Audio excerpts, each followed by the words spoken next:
Terima kasih pemirsa, masih bersama kami dan Misaku yang mengangkat tema tentang orang-orang yang dirindukan surga. Pertanyaan berikutnya kami persilakan kepada Bapak Heri yang akan dijawab oleh Kiai Jujun Junaidi. Tafadol, silakan Pak. Assalamualaikum warahmatullahi wabarakatuh. Nama saya Heri Mukti Pak Ustadz. Jadi beda dulu Heri Mukti kan penyanyi rock terus endingnya bagus jadi Ustadz. Saya Heri Mukti cuman beda A sama E aja. Maaf mau bertanya Pak Ustadz. Tadi Ibu Suhartini itu ada wanita yang dirindukan surga. Ya ini saya mau bertanya, ada 10 golongan wanita yang akan ditolak dari surga. Mohon apa saja dan apa yang dia perbuat sehingga dia ditolak dari surga. Terima kasih Pak Ustadz. Wassalamualaikum warahmatullahi wabarakatuh. Waalaikumsalam, semangat sekali. Begini, singkat saya tidak akan menjelaskan yang 10 aja, panjang durasi. Kalau saya begini saja, wanita yang taat yang tadi puasa, sholat, gitu kan, taat pada suaminya, maka kata Rasulullah, pilih mau masuk ke pintu mana kamu masuk surganya. Jadi nyuruh dipilih, kata Rasul pilih kamu mau masuk surga ke pintu yang mana, boleh bebas. Mau bebas, mau keliling dulu, silakan. Pokoknya kamu bebas milih pintu surga mana. Bagi wanita yang taat, yang puasa, yang sholat, yang puasa, yang taat pada suaminya. Terus yang tadi, mana wanita yang ditolak? Kebalikannya. Dia bawa sholatnya, dia bawa puasa sunatnya, apalagi fardunya sudah jelas, tetapi dia tidak diridhoi suaminya. Makanya perempuan mah kalau mau puasa sunat juga harus ngomong. Pak, saya mau puasa Senin boleh enggak? Takutnya jam 12 diajak. Maksudnya diajak nge-mall, ngeres aja pikirannya. Gitu kan. Takut makanya tanya, boleh enggak? Ibu keluar mau ngaji, bener mau ngaji. Tapi kalau tanpa ridho dan izin suami, tidak akan ada kebaikan ngajinya juga. Makanya izin dulu kepada suami, Pak saya mau ke Ar-Rayyan, mau menghadiri majlis taklim, diizinkan pergi, tidak diizinkan meskipun ibu ustazahnya yang suka ngajar ngajinya diam, karena omongan ibu mengajari ibu-ibu di masjid tidak ada manfaatnya. Kalau suami di rumah kesel pada ibu, awas, apalagi kalau malam jangan bikin suami marah. Jadi kalau suami sudah kambuh penyakit mahnya, ibu harus cepat ya. Sebab iza da'ar rajulum ratahu ila firasyi fa'abat fabata qadban la'anat hal malaika hatta tusbiha. Seorang suami ngajak istrinya tidur bareng, istrinya menolak yang menyebabkan suaminya marah. Maka seluruh malaikat di langit melaknat wanita tersebut sampai subuh. Tuh. Oh, wow. Mending melayani apa mending dilaknat? Jawab yang kenceng, mending melayani atau mending dilaknat? Nah, kepada bapak-bapak yang sudah lama tidak dilayani, nanti malam coba toel, selamat dilayani. Jadi istri juga harus peka ketika bapaknya bilang mah, bukan malah dikasih obat mah begitu Gaya? Bukan mah. Atau kalau suaminya pilot kan pakai isyarat, maklum pilot, pesawat siap mendarat. Nah itu istrinya rikat, cepat menjawab, landasan siap menerima, begitu. Pertanyaan yang terakhir ini ya, mungkin bisa dijawab secara singkat karena waktunya sangat tipis sekali, kepada Ibu Sofyan.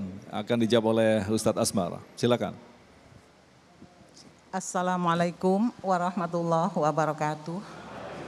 Perkenalkan, nama saya Ibu Amnah Muin dari Majelis Taklim Anisaul Mardiah, Komplek BDN Jatiwaringin Pondok Gede. Yang ingin saya utarakan adalah tadi Bapak bilang yang salah satunya dirindukan oleh surga itu adalah orang-orang yang menjaga lisannya dari perkataan-perkataan yang tidak baik. Nah ini pertanyaan ibu-ibu Pak ya. Seperti umumnya ibu-ibu itu kan mulutnya agak nyinyir-nyinyir Pak. Nah terutama menghadapi anak-anaknya yang mungkin kurang komunikatif. Nah untuk menjaga lisannya itu bagaimana Pak? Kadang-kadang kan kita agak terlanjur ngomongnya, bicaranya itu. Itu. Terima kasih Pak. Wassalamualaikum warahmatullahi wabarakatuh. Menarik sekali pertanyaannya. Waalaikumsalam. Jadi kadang-kadang anak susah untuk dikasih tahu itu. Akhirnya ibunya marah-marah. Karena seperti tadi kaum Hawa gitu ya. Oke. Alhamdulillah salatu wassalamu ala rasulillah. Ibu, pertanyaannya bagus sekali. Bagaimana cara kita agar mulut kita ini tidak suka komat kamit gitu ya. Apalagi wanita itu kan secara fitrahnya memang dari nenek ke nenek itu dari Hawa. Wah gitu. Ya. Maka dari itu konsepnya agar kita menjadi orang yang bisa selalu menjaga lisan, ada 3 hal yang harus kita perhatikan. Pertama, sebelum keluar kata-kata dari mulut kita harus berfungsi akal kita. Itu penting. Iya, harus berfungsi akal kita. Jadi ketika kita mengeluarkan satu kata pun harus terfikir sebelum keluar gitu. Ya, tapi ini bukan persoalan gampang.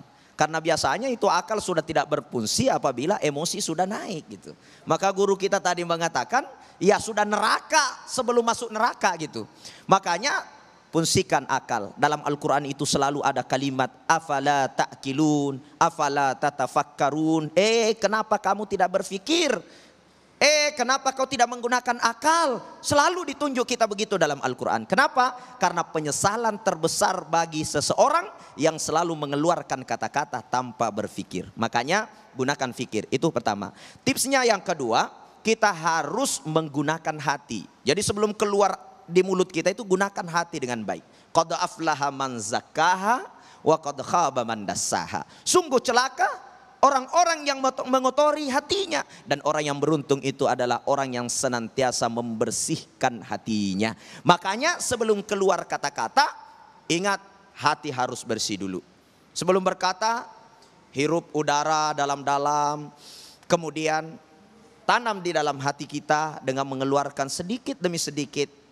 Pak, sebenarnya hati ini kecewa, akan tetapi cintaku padamu tidak akan tergantikan. Itu. Sebelum keluar apapun dari mulut kita, jangan lupa hati itu dibersihkan dulu. Zikir dulu. Zikir, ya Allah, aku datang dari Engkau, aku hidup untuk Engkau, dan aku akan kembali kepada Engkau. Lillah, alallah, ilallah. Jadi ketika sudah seperti itu, hati menjadi bersih, barulah kita mengeluarkan kata-kata. Dan yang ketiga, tipsnya jangan lupa selalu ingat mati. Ya, dzikrul maut. Itu konsep itu. Jadi kalau mau berkata-kata ingat mati dulu. Wah, bagaimana kalau saya sudah kata-katain orang baru saya mati? Bagaimana ketika saya berbicara kotor kepada suami tiba-tiba saya mati? Jadi dengan mengingat kematian, kata-kata bisa terkontrol. Ini 3 tips bagaimana kita menjadi orang yang senantiasa memiliki rem dalam mengeluarkan perkataan-perkataan yang tidak baik. Saya kira seperti itu. Silakan Kiai, ada yang ditambahkan? Ini ibu bertanya tadi kesel pada anak, tapi harus dijaga gimana gitu kan. Tadi sudah tipsnya 3. Saya tambahkan, kalau masih susah, silakan ibu kesel pada anak, tapi yang keluar kalimatnya kalimat yang baik buat anak. Jadi jangan begini, anak aku ini yang bodoh. Makanya anak ibu juara bertahan 3 tahun gak naik-naik dari kelas 2. Karena disebut bodoh oleh ibunya. Anak aku ini baik. Begitu. Nyebut baiknya tapi sampai kesel. Tapi tetap yang keluar dari mulut ibu adalah yang baik. Jadi jangan sampai sumpah serapah pada anak. Itu tips dari saya singkat. Allah, luar biasa sekali. Baik, terima kasih Kiai Jujun dan Ustadz Asmar yang telah memberikan ilmu yang sangat luar biasa sekali. Ini menjadi bahan bagi kita, terutama di sisa waktu kita. Mudah-mudahan kita termasuk orang-orang yang dirindukan oleh surga. Kita akan kembali selepas pesan-pesan berikut ini. Damai Indonesiaku.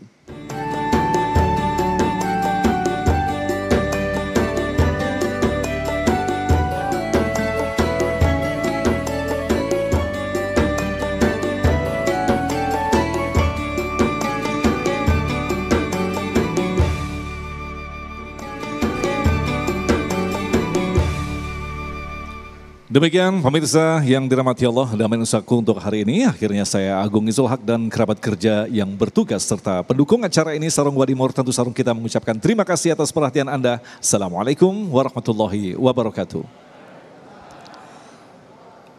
Ibu-ibu, bapak-bapak, mari kita akhiri pertemuan ini untuk mengundang barokah dan kasih sayang Allah, rahmat Allah. Mari kita akhiri dengan sama-sama menundukkan kepala untuk berdoa pada Allah Subhanahu wa taala. Allahumma salli wa sallim ala sayyidina wa habibina wa syafi'ina wa maulana Muhammad wa sallim wa ridallahu tabaraka wa ta'ala an kulli sahabati rasulillah ajma'in amin ya Allah ya rabbal alamin.